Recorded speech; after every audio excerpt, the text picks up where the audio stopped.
Pourquoi l'Afrique est-elle en feu aujourd'hui? Est-ce l'effondrement ou la naissance d'un nouvel ordre? Qui osera raconter enfin la véritable histoire? Le monde observe, stupéfait, le brasier qui dévore l'Afrique, des plaines de la Tanzanie jusqu'aux artères bouillonnantes de Ouagadougou. Ce feu, qui consume des rêves et des illusions, n'est pas le chaos pur. C'est la douleur d'un éveil irréversible. Ce n'est ni la guerre civile, ni la folie d'une jeunesse égarée, mais le cri d'un continent assoiffé de souveraineté, décidé à ne plus vivre à genoux.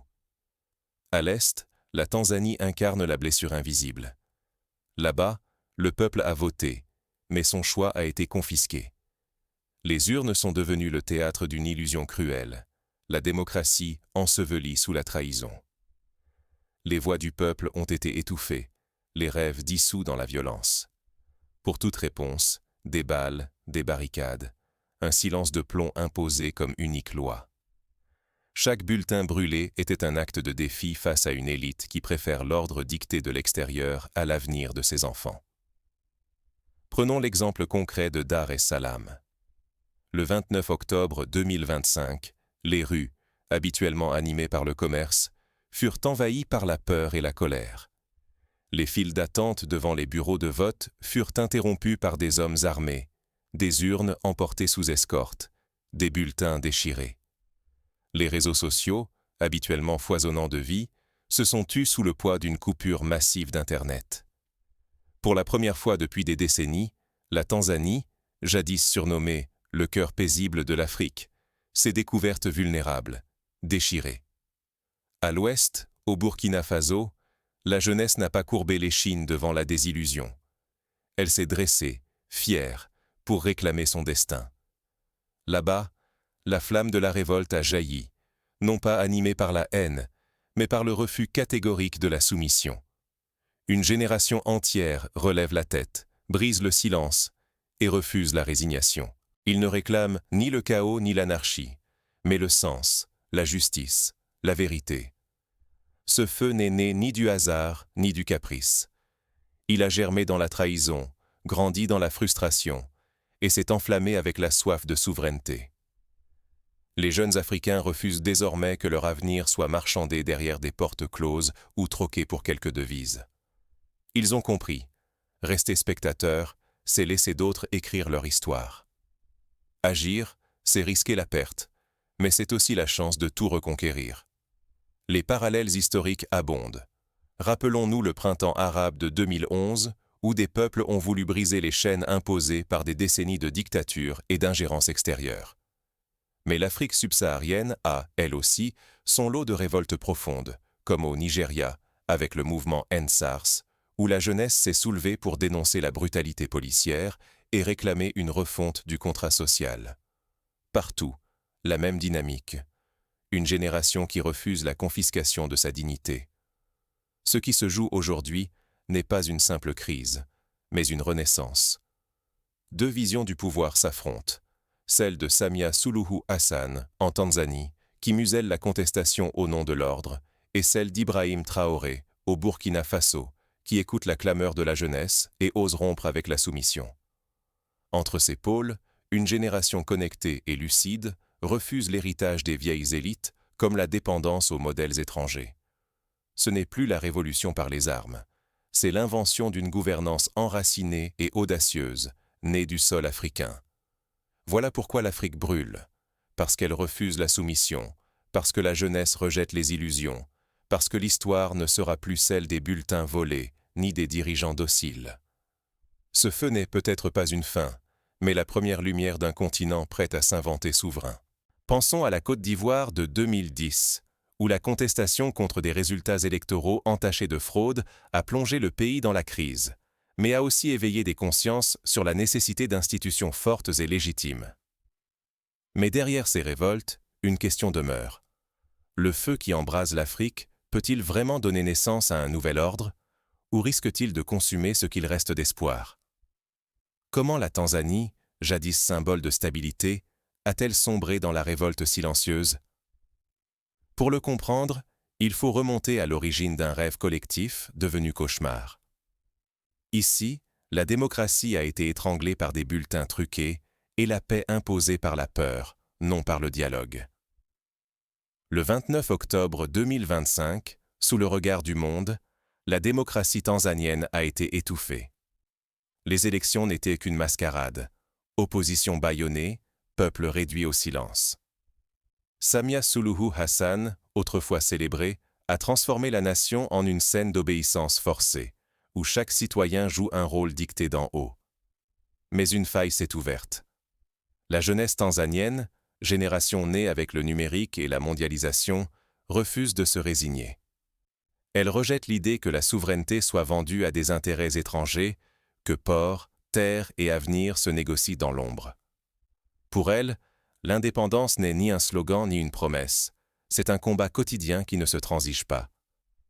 Dans les rues de Dar es Salaam, de Mwanza, d'Arusha, la jeunesse n'a pas attendu de leader providentiel. Son arme, c'est la voix portée par la colère, non par la violence aveugle. Elle dénonce un modèle imposé par des élites complices d'intérêts extérieurs, un modèle qui ne répond plus à la réalité du pays. Chaque grenade lancée, chaque balle tirée, rappelle l'empreinte d'une aide étrangère, révélant jusqu'où s'étend la dépendance. Les images de jeunes manifestants brandissant des pancartes « Nous ne sommes pas à vendre » ou « Nos ports, notre avenir » ont fait le tour du monde. Elles rappellent les soulèvements étudiants de mai 68 à Paris, où la jeunesse, lassée d'un système figé, a imposé sa voix dans le débat public. Mais ici, la revendication n'est pas seulement sociale, elle est existentielle. Il s'agit de réaffirmer un droit fondamental à l'autodétermination. En miroir, au Burkina Faso, un autre scénario se joue. Ibrahim Traoré, jeune capitaine, ravive le sens du mot « liberté ». Là où la Tanzanie vacille sous la peur, Ouagadougou rallume la flamme du courage. Traoré ne cherche pas l'approbation des puissances étrangères. Il veut rendre au peuple le contrôle de son destin, même s'il faut briser les chaînes des modèles importés. Ce contraste est tout sauf anodin. Il incarne le dilemme de toute une génération africaine, de Dakar à Addis Abeba. Doit-on encore croire aux recettes venues d'ailleurs, ou inventer une voie propre, fidèle à la réalité du continent? De plus en plus, la jeunesse refuse la soumission, exigeant dignité, justice et participation authentique. Rappelons l'exemple du Ghana, premier pays d'Afrique subsaharienne à conquérir son indépendance en 1957, sous la houlette de Kwame Nkrumah. Ce dernier voulait une Afrique unie, affranchie des influences extérieures. Mais la route fut semée d'embûches, coups d'État, pressions économiques, divisions internes. Aujourd'hui, la leçon reste la même. Sans unité, sans vision propre, la souveraineté demeure fragile. Partout en Afrique, les fissures s'élargissent. Les vieux modèles hérités des indépendances s'effondrent sous la pression d'une jeunesse connectée, lucide, intransigeante. Cette jeunesse ne veut plus d'une démocratie de façade ni d'une souveraineté factice. Elle rêve d'une gouvernance enracinée, audacieuse, libérée de la dépendance et des compromissions. Ignorer cette dynamique, c'est risquer de répéter à l'infini le cycle de la trahison et de la violence. Comprendre la montée de cette contestation, c'est mesurer l'ampleur du choix historique qui s'impose, non seulement à la Tanzanie, mais à tout le continent africain. Dans ce tumulte, certains décident d'agir au grand jour, d'autres choisissent la clandestinité. C'est là que commence le parcours de nos protagonistes, entre calcul, espoir et danger.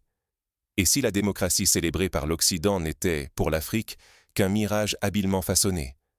Et si la fameuse « bonne gouvernance » n'était qu'un mot de passe réservé à ceux qui savent séduire les bailleurs, jamais à ceux qui servent réellement leur peuple? Prenons la Tanzanie de Samia Suluhu Hassan. Présentée comme un modèle de stabilité, elle incarne la docilité attendue par les institutions étrangères. Mais derrière le calme apparent, le vrai pouvoir se négocie loin des urnes, loin des foules. Ports cédés, ressources bradées à vil prix. Chaque concession s'accompagne d'une promesse de développement, aussitôt évaporée. Le peuple, lui, n'hérite que de slogans lissés, calibrés pour rassurer les chancelleries. Des exemples abondent. Le port de Bagamoyo, grand projet présenté comme une opportunité historique, a fini par devenir une source de discorde. Des terres agricoles ont été louées à des investisseurs étrangers pour des contrats de plusieurs décennies, parfois sans consultation des communautés locales. Ces épisodes rappellent la privatisation contestée du canal de Suez en Égypte, qui fit scandale au XIXe siècle, illustrant la tension entre développement et perte de souveraineté. À l'opposé, Ibrahim Traoré au Burkina Faso. Il ne cherche pas à plaire. Il tranche avec les anciennes élites, rompt avec les partenariats biaisés, bouscule les symboles de la soumission. Son discours parle de reconquête, celle des terres, des richesses, mais surtout des esprits. Sa jeunesse ne répète plus des leçons dictées d'ailleurs. Elle réclame le droit de rêver, d'agir, de défendre sa dignité. Traoré ne vend pas la stabilité factice, mais propose l'inconnu, la fierté, quitte à plonger son pays dans la tourmente. Souvenons-nous de Thomas Sankara, leader charismatique du Burkina Faso dans les années 80. Il avait osé dire non à la dette, à l'assistanat, à la dépendance. Son assassinat tragique, en 1987, demeure une blessure vive, mais aussi une source d'inspiration pour ceux qui, aujourd'hui, veulent réinventer l'Afrique. Entre ces deux voies, une génération refuse d'attendre qu'on lui accorde l'existence. Elle n'espère plus qu'on lui dessine un futur par procuration. Elle trace sa route, indifférente au regard des institutions occidentales. Cette jeunesse connectée, lucide face aux échecs de la démocratie importée, pose la vraie question. Qui définit ici la souveraineté? L'Occident, lui, joue sur deux tableaux. Il s'indigne des révoltes si ses intérêts sont menacés, mais applaudit l'ordre factice s'il garantit l'accès au marché. On glorifie la bonne gouvernance quand elle rime avec docilité, jamais quand elle s'énonce avec orgueil. Gouverner n'est plus servir les citoyens, mais rassurer les bailleurs de fonds. Cette attitude rappelle celle des puissances coloniales qui, au début du XXe siècle, imposaient leur ordre au nom de la civilisation, tout en exploitant les ressources locales. Accepter la version officielle, c'est accepter d'être spectateur de son propre avenir, de laisser d'autres écrire l'histoire à sa place. Défier le statu quo, c'est risquer le chaos, la répression, mais aussi ouvrir la voie à une renaissance, à l'éveil d'un continent qui refuse de se résigner. Le choix n'est plus entre l'ordre ou le désordre, entre la soumission silencieuse ou la révolte. L'Afrique, surtout sa jeunesse, se tient à la croisée des chemins, résignation ou réinvention, dépendance ou souveraineté. Ce choix, personne ne le fera à sa place. Mais la Renaissance ne se limite pas à un changement de ton ou de leader. Elle s'incarne dans chaque geste, chaque défi lancé par la jeunesse africaine à l'ordre établi. La flamme qui s'élève aujourd'hui peut-elle survivre à ses propres ombres? Cette interrogation brûle de plus en plus fort, alors que l'exemple de Traoré franchit les frontières du Burkina Faso. Des avenues de Ouagadougou jusqu'aux rues de Paris ou d'Addis Abeba, une même énergie circule. La souveraineté n'est plus qu'un mot, elle est devenue une exigence, un cri partagé par une génération africaine et sa diaspora. La jeunesse, longtemps reléguée à l'attente et à l'espérance, refuse désormais l'immobilisme. Elle ne réclame plus la liberté, elle la saisit, la construit à coups de mots, d'action, de lucidité. Jamais l'Afrique n'a été aussi connectée à elle-même et au monde. Chaque vidéo, chaque message, chaque hashtag prend la forme d'une déclaration d'indépendance. Cependant, chaque lumière attire son lot d'ombre. Les anciennes puissances, expertes en manipulation, surveillent et guettent la moindre faille. Elles cherchent à récupérer les élans, à infiltrer les réseaux, à diviser par la propagande ou la corruption. Les vieilles recettes, opposer les peuples, acheter des voix, promettre des lendemains, n'ont jamais tout à fait disparu. Elles se partent aujourd'hui des habits du numérique. Mais la mémoire collective protège. Les trahisons d'hier, les indépendances confisquées, les promesses brisées ont forgé dans l'esprit des jeunes Africains une exigence absolue. Cette fois, il n'y aura ni compromis, ni retour en arrière. L'échec ouvrirait la porte à une rechute fatale, à la perte du droit d'écrire son propre destin.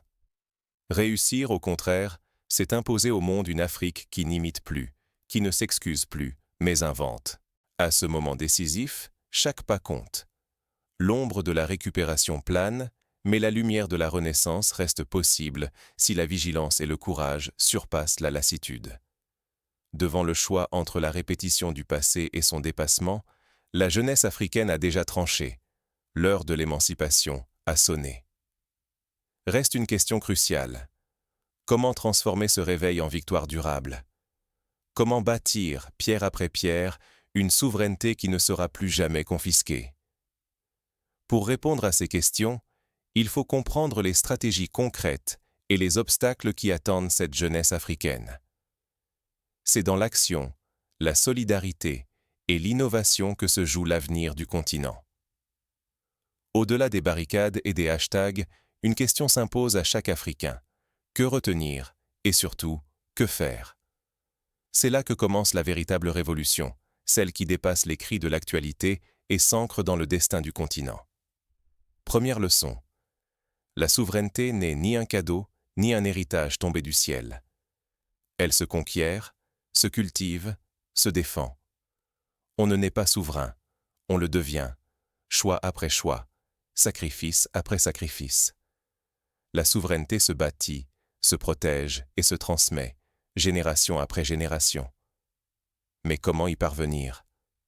Refuser d'importer des modèles préfabriqués. La bonne gouvernance ne se copie pas sur l'Occident idéalisé. Elle s'invente ici, à l'écoute de la majorité, dans l'humilité face aux douleurs et aux espoirs du peuple. La légitimité d'un État, c'est sa fidélité à la voix de sa nation, pas aux recettes étrangères.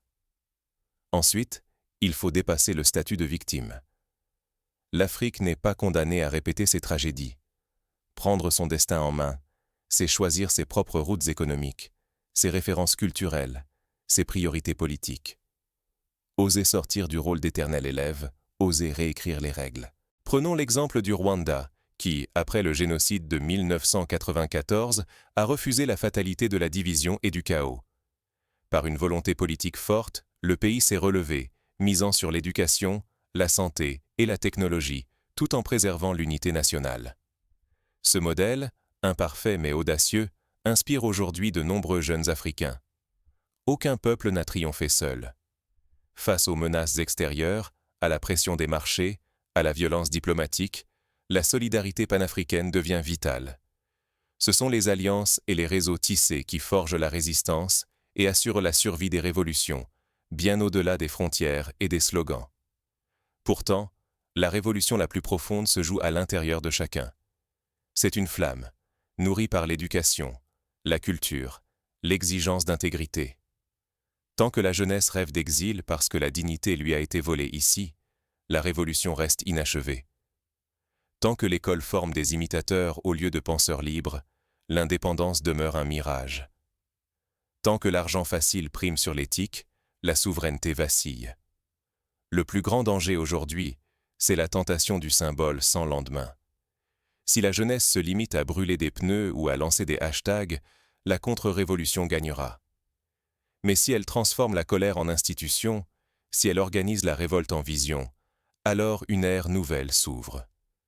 Prenons exemple sur le Sénégal, où la société civile a su se mobiliser pacifiquement pour empêcher une modification de la Constitution en 2012, montrant ainsi que la vigilance citoyenne peut préserver l'état de droit. La force ne réside pas seulement dans la rue, mais aussi dans la capacité à construire des institutions résilientes. Désormais, tout dépend de la capacité à bâtir, à transmettre, à rester exigeant. La révolution ne vit pas seulement dans la rue, mais aussi dans les consciences, les écoles, les constitutions et la solidarité réelle. Il reste une question. Que fera chaque spectateur? La révolution ne se contemple pas, elle s'incarne. Être témoin ou acteur, il faut choisir. Mais cette renaissance ne peut pas reposer sur quelques figures ou sur des slogans. Elle exige des actes, des choix et une responsabilité partagée, aujourd'hui et demain. L'histoire ne s'écrit plus en dehors de vous. À quoi servira votre voix? Qui bénéficiera de votre vigilance? Regardez autour de vous. Chaque silence, chaque résignation, chaque détour du regard sacrifie un fragment d'avenir. L'Afrique ne sera pas libérée par des slogans ni des prières, mais par la force paisible de celles et ceux qui refusent d'abandonner le récit de leur propre histoire. Aujourd'hui, la boucle se referme, mais rien n'est fini. Être témoin sans agir, c'est offrir la victoire aux héritiers du passé. Se taire, c'est laisser l'ancienne histoire ressasser ses drames, ses compromissions, ses espoirs confisqués. Oser, même à voix basse, c'est déjà défier la fatalité. Car chaque geste, chaque question, chaque refus de courber l'échine nourrit une Afrique qui refuse d'être gouvernée dans l'ombre ou dictée de l'extérieur. L'engagement n'est plus un privilège réservé à une élite. C'est une nécessité partagée, urgente, vitale. À celles et ceux qui pensent que leur voix ne compte pas, souvenez-vous de l'incendie qui a franchi des frontières, de l'étincelle portée d'une rue de Dar es Salaam à une caserne de Ouagadougou. Ce n'est pas la violence qui bouleverse l'histoire, mais la vigilance, la capacité de tenir bon ensemble, même lorsque tout menace de s'effondrer.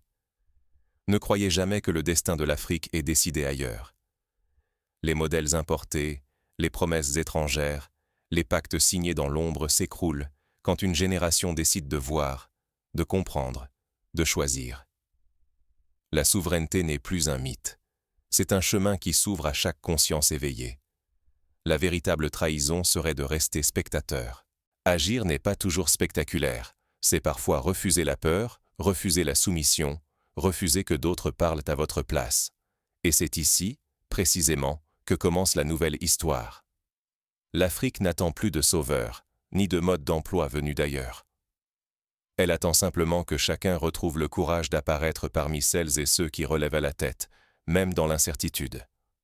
Ce pouvoir vous appartient. Le risque de l'inaction, c'est de voir l'ancienne histoire reprendre le devant de la scène, de laisser d'autres tracer les frontières de vos rêves. Mais le choix de l'engagement, même discret, ouvre la voie à une Afrique maîtresse de son destin, fière, insoumise, lucide. Tout commence par une question. Que ferez-vous de votre voix? À qui confierez-vous votre vigilance? La réponse, elle aussi, peut franchir toutes les frontières. Pour agir, la première étape est de s'informer. Lire, écouter, débattre, croiser les sources, refuser la manipulation. Ensuite, s'engager dans la vie locale, associative, citoyenne. Créer de nouveaux espaces de dialogue, de solidarité, d'entraide, que ce soit dans la rue, à l'école, sur Internet ou dans les champs. Soutenir l'éducation, accompagner les plus jeunes, défendre l'accès à la santé, encourager l'innovation, valoriser les langues et les cultures africaines. Voilà des actes qui, mis bout à bout, bâtissent une souveraineté réelle. Exiger la transparence des dirigeants, participer aux élections, surveiller l'usage des deniers publics, c'est ancrer la vigilance dans le quotidien. Enfin, il s'agit de cultiver l'espoir sans naïveté, de transmettre la mémoire des luttes passées, d'apprendre des échecs d'hier pour éviter les pièges de demain. L'Afrique de demain sera celle qui aura su transformer la colère en institution, la soif de justice en loi, la solidarité en force collective. L'histoire du continent africain n'est pas figée. Elle s'écrit chaque jour par des millions de gestes, de choix, de renoncements et de recommencements. La souveraineté ne se décrète pas, elle se construit. Alors, face à l'incendie qui embrase l'Afrique, face à la renaissance qui s'annonce, la question ultime demeure. Serez-vous spectateur ou acteur de la nouvelle histoire? La réponse n'appartient qu'à vous.